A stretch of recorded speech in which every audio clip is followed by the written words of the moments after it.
वालेकुम, मेरा नाम है फ़ाइक अहमद और आपको HTML के चैप्टर 2 में क्लास 2 में एक बार फिर से खुशामदीद। तो लास्ट लेक्चर में मैंने आपको सिंपली बताया था, इंट्रोडक्शन दी थी कि किस तरह से और किस सॉफ्टवेयर की मदद से हम यानी कि प्रोग्रामिंग कर सकते हैं, और मैंने आपको सॉफ्टवेयर को डाउनलोड करने का लिंक भी दिया था डिस्क्रिप्शन में। इसके अलावा उस सॉफ्टवेयर को थोड़ा सा रन करके बताया भी था, और इसके अलावा HTML का हमने एक कंटेनर भी बनाया था कि किस तरह से हमने काम करना है। और मैंने आपको असाइनमेंट भी दी थी कि आपने इसको ये साथ साथ यानी कि डाउनलोड करके और जो मैंने क्लास में काम किया था वो आपने करना है, और आपने यानी कि एक वो बना लेना है, जैसे स्टडी का मैंने यहाँ पे बनाया हुआ है, एक वेब का फ़ोल्डर बना लेना है।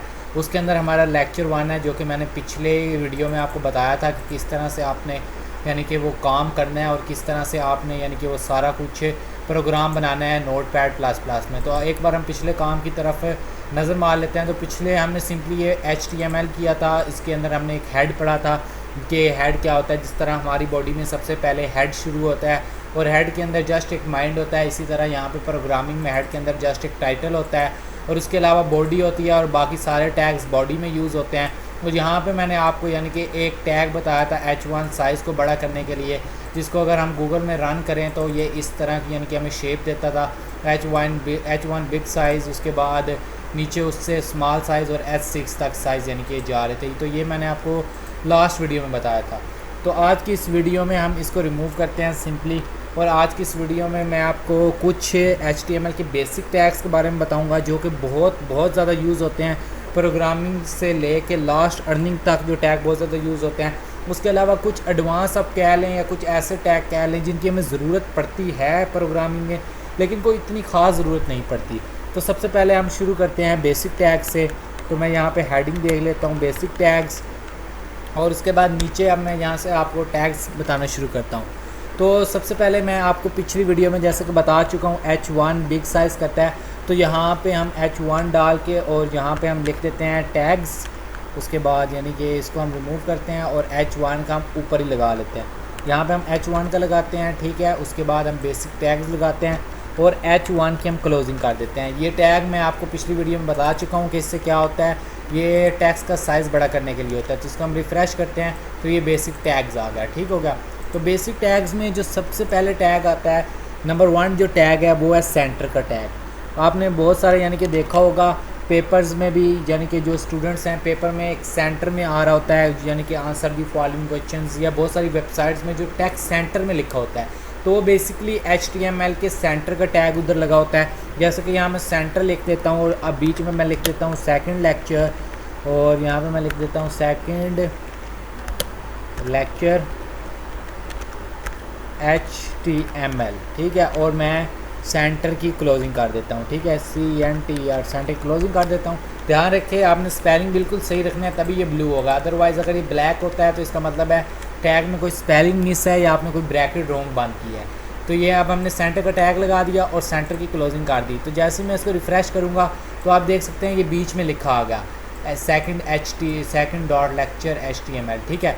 तो अगर आप चाहते हैं कि इसका साइज़ भी बड़ा हो और ये सेंटर में भी आए, तो इसके लिए आपने सिंपली क्या करना है कि जो सेंटर वाला टैग है इसको आपने यहाँ से कट करके, जिसको यानी कि आप चाहते हैं कि जो टैग सेंटर में आए वहाँ पे आपने दूसरे टैग के साथ यूज़ कर देना है। इन शॉर्ट इसका ये मतलब है कि आप 2, 4, 5 जितने आपकी मर्ज़ी हैं, एक लाइन में आप अपनी मर्ज़ी के लिहाज से टैग्स यानी कि टैग्स यूज़ कर सकते हैं। जैसे कि यहाँ पे मैंने H1 भी यूज़ किया हुआ है और क्या कहते हैं सेंटर भी यूज़ किया हुआ है। लेकिन आपने एक बात ध्यान रखनी है, जो टैग बाद में आपने स्टार्ट करना है उसकी क्लोजिंग आपने पहले करनी है। जैसे कि यहाँ देख सकते हैं H1 हमने पहले स्टार्ट किया है लेकिन उसकी क्लोजिंग बाद में हुई है, और H सेंटर हमने बाद में स्टार्ट किया है और उसकी क्लोजिंग हमने पहले की है।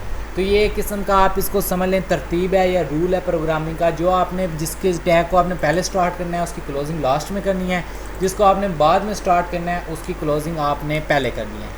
तो ये आपने ज़हन में रखनी है बात। तो अब हम देखते हैं कि हमें किस तरह का लेआउट गूगल में आता है। तो जैसे कि आप देख सकते हैं इसका साइज़ भी उतना ही रहा है, H1 वाला ही है, बड़ा ही साइज़ आया है। और दूसरा यानी कि साइज़ इसकी ये आ गया है कि यानी कि सेंटर में भी ये आ गया है। तो ये हमारा फर्स्ट टैग था आज का। दूसरा जो बेसिक टैग है जो बहुत ज़्यादा यूज़ होता है, और ये एक ऐसा टैग है जिसकी क्लोजिंग यानी कि नहीं होती। जैसे अब यहाँ पे H1 की हमने क्लोजिंग की हुई थी, और सेंटर की भी क्लोजिंग की हुई थी, टाइटल की भी क्लोजिंग की हुई है, हेड की भी की हुई है, सब की क्लोजिंग की हुई है। लेकिन ये ऐसा टैग है जिसकी क्लोजिंग नहीं होती, और ये टैग यानी कि हॉरिजेंटल लाइन होती है कि पेज पे हॉरिजेंटल लाइन शो करवाने के लिए उसको हम इस टैग को यूज़ करते हैं। और इसका नाम भी, इसकी नाम है HR इस टैग का, एस से हॉरिजेंटल लाइन, यानी कि इसका ये शॉर्ट फॉर्म इन्होंने यूज़ की हुई है HR। उसकी क्लोजिंग नहीं होती है। आपने सिंपली जिस टैक्स के बाद अंडरलाइन करनी है आप उसके नीचे इस टैग को यूज़ कर दें, उसके बाद सेव करें। तो अब यहाँ पे हम देखते हैं कि हम किस तरह से लेआउट शो होती है। तो आपको ये लाइन नज़र आ रही होगी बेसिक टैग, तो ये HR के टैग से बेसिकली ये लाइन यहाँ पे शो हुई है। तो उम्मीद है आपको इस टैग की भी समझ आ गई होगी।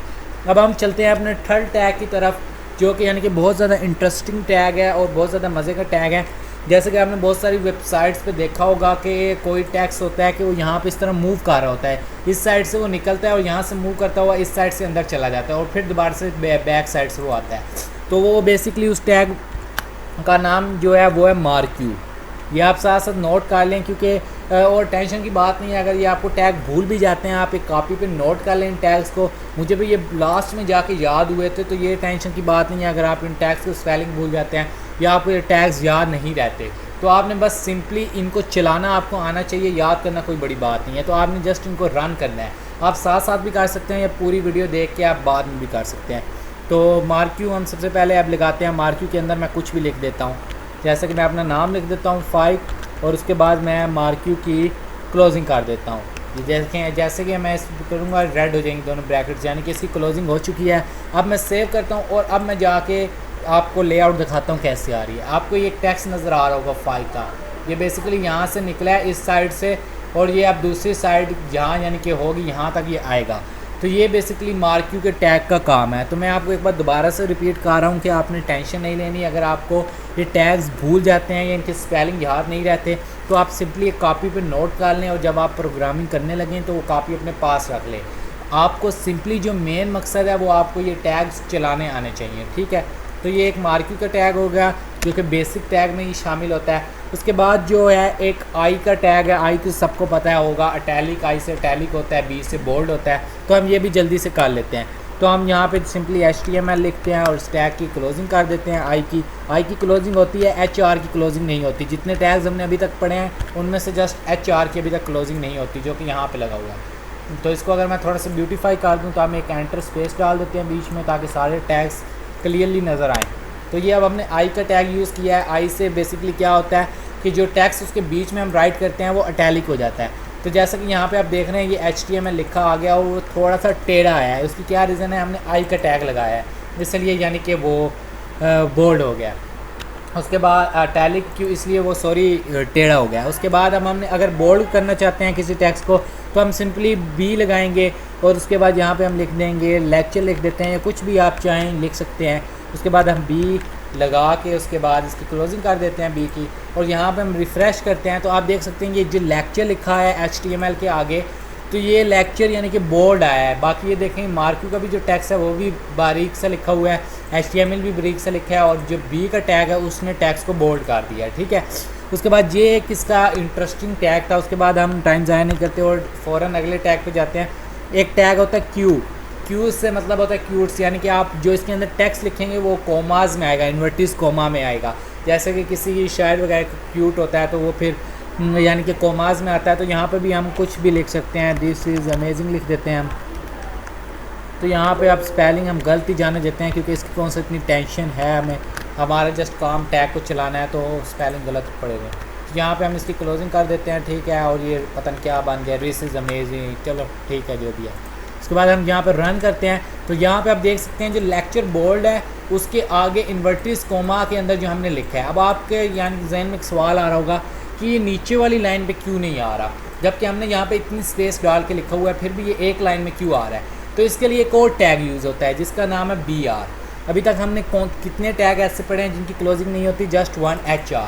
तो ये अब दूसरा टैग है BR जिसकी क्लोजिंग नहीं होती, और इसका अगर स्टैंड फॉर करें तो इसका मतलब होता है ब्रेक। तो ब्रेक की भी क्लोजिंग नहीं होती। तो जैसे कि मैं आपको यहाँ पे करके दिखाता हूँ, जैसे कि आप देख रहे हैं HTML, ये HTML है। इसके बाद जो लेक्चर है वो नेक्स्ट लाइन पे चले जाए। मैं चाहता हूँ मैं सिंपली यहाँ एंटर करूँगा और यहाँ पे मैं टैग यूज़ कर दूँगा, कौन सा, ब्रेक, BR। और इसकी भी मैं आपको बता चुका हूँ HR की तरह इस टैग की भी क्लोजिंग नहीं होती। अब आप देखिएगा जैसे मैं इस रिफ़्रेश करूँगा, ये देखें HTML ऊपर वाली लाइन पर आ गया और जो लेक्चर और दिस इज़ वो है वो नीचे वाली लाइन पे आ गया। सेम अगर मैं ये BR कॉपी करके Ctrl+C से कॉपी होता है, ये इसको मैं दोबारा से यानी कि इन दोनों के बीच में डाल देता हूँ, Ctrl+V कर देता हूँ और रिफ़्रेश करता हूँ तो ये नीचे वाली लाइन पे चला गया। ठीक है, आप देख सकते हैं ये तीनों सेपरेट हो गए हैं।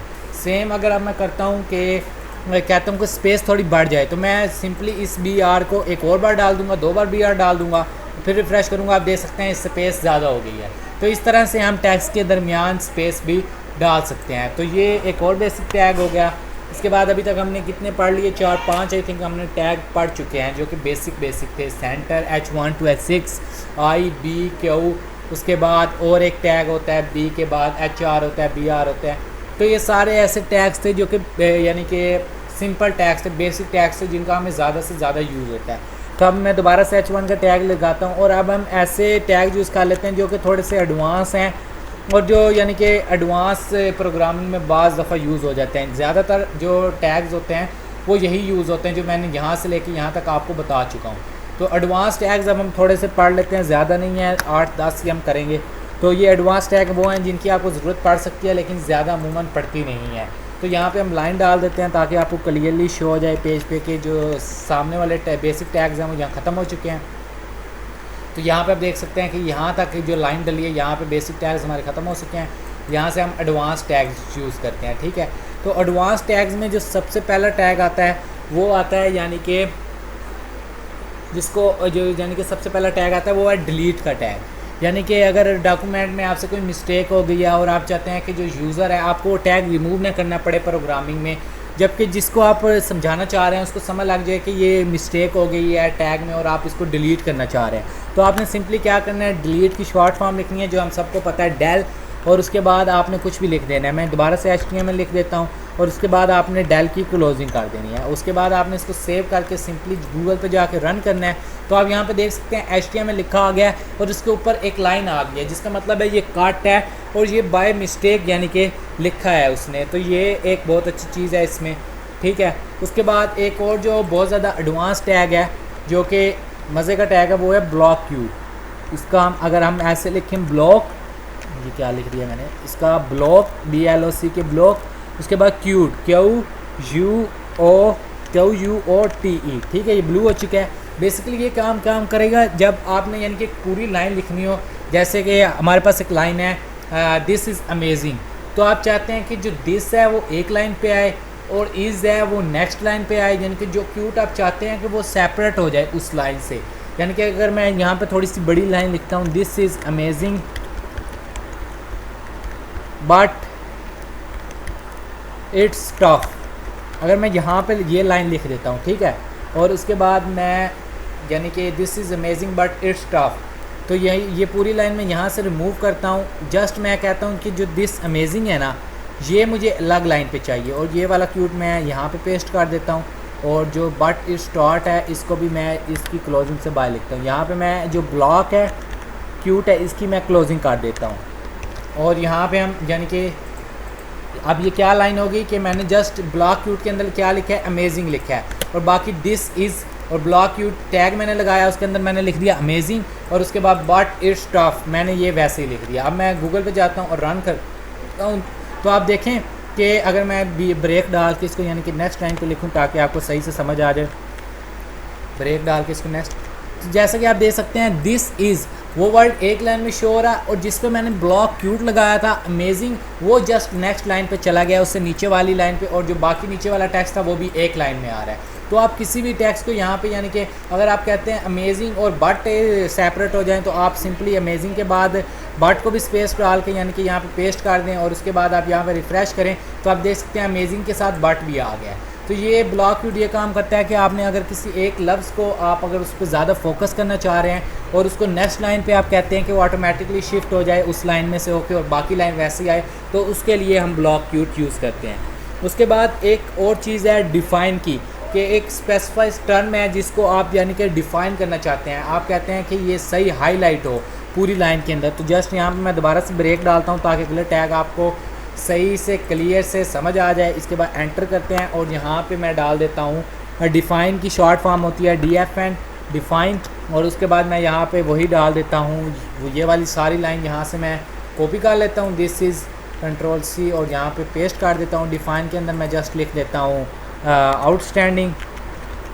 आउटस्टैंडिंग लिख के यहाँ पे मैं डॉट डाल देता हूँ और DFN की डिफ़ाइन की क्लोजिंग कर देता हूँ, और उसके बाद ब्रैकेट। इसके बाद अब हम देखते हैं कि हमें क्या वहाँ पे देखने को मिलता है। तो जैसे कि आप देख सकते हैं, जो दिस इसका टैक्स है ये नॉर्मल लिखा है, जबकि जो आउटस्टैंडिंग है वो थोड़ा सा एक उसकी जो लैंग्वेज है वो तब्दील हो गई है, दूसरा वो थोड़ा सा अटैलिक हो गया है। तो ये डिफ़ाइन करने के लिए यूज़ होता है कि अगर आप किसी लफ्ज़ में, ये ब्लॉक रूट इसलिए यूज़ हुआ था कि अगर आप एक लफ्ज़ को फोकस करना चाहते हैं ज़्यादा लाइन में और उसको नेक्स्ट लाइन पे ट्रांसफ़र करना चाहते हैं तब आप ब्लॉक क्यूट यूज़ कर लें। लेकिन अगर आप चाहते हैं कि लाइन वही रहे और वो लफ्ज़ नीचे वाली लाइन पे नहीं जाए लेकिन उसी लाइन में वो फोकस पे आ जाए, तो उसके लिए आप ये DFN यूज़ कर सकते हैं, DFN का टैग। तो उम्मीद है आपको इन दोनों टैग में डिफरेंस समझ आ गया होगा, आपको समझ आ गई होगी कि ये टैग किस तरह से यूज़ होते हैं। उसके बाद एक हमारे पास टैग होता है कोड का और एक हमारे पास टैग होता है साइट का। तो ये दो बस टैग रह गए हैं, तो यहाँ पे हम पढ़ लेते हैं ये भी जल्दी से टैग। तो यहाँ पे मैं आपको पहले साइट का टैग पढ़ाता हूँ। बेसिकली साइट का टैग इसलिए यूज़ होता है कि जब आप कोई असाइनमेंट राइट करते हैं, ड्रा करते हैं, तो आप जो सबसे पहले ऊपर हेडिंग देते हैं ना असाइनमेंट की, जैसे कि आपको अगर टीचर बोलता है कि आपने एक असाइनमेंट लिख के लेनी है जिसका टॉपिक है कंप्यूटर, तो आप सबसे पहले ऊपर लिखेंगे कंप्यूटर और उसके बाद आप नीचे से उसकी जो स्पेसिफिकेशंस हैं वो लिखना शुरू करेंगे। प्रॉपर असाइनमेंट आप इस तरह लिखेंगे। तो साइट बेसिकली टाइटल को डिफ़ाइन करता है और ये टाइटल को एक बहुत अच्छी लुक प्रोवाइड कर देता है। जैसा कि अब साइट के अंदर मैं लिख देता हूँ कंप्यूटर, जो हमने बात की है, और कंप्यूटर के बाद मैं अगर साइट की क्लोजिंग कर देता हूँ CIT साइट, और उसके बाद मैं Ctrl+S करता हूँ और जैसे मैं इसको रिफ़्रेश करूँगा तो यहाँ पे आप देख सकते हैं कंप्यूटर। यहाँ पे आपको शायद सही क्लियर फ़र्क नज़र ना आए, तो मैं इस टैग को सिंपली क्या करता हूँ, यहाँ से मैं इसको कट आउट करता हूँ, Ctrl+S करता हूँ और जहाँ पे मैंने H1 लगाया था यहाँ पे मैं लिख देता हूँ साइट। ठीक है, जैसे कि मैंने आपको बताया था हम दो टैग यूज़ कर सकते हैं। तो जो हमने टॉप पे H1 और सेंटर का यूज़ किया था, वहाँ से मैं H1 को रिमूव कर देता हूँ और सेंटर के साथ मैं साइट का यूज़ करता हूँ।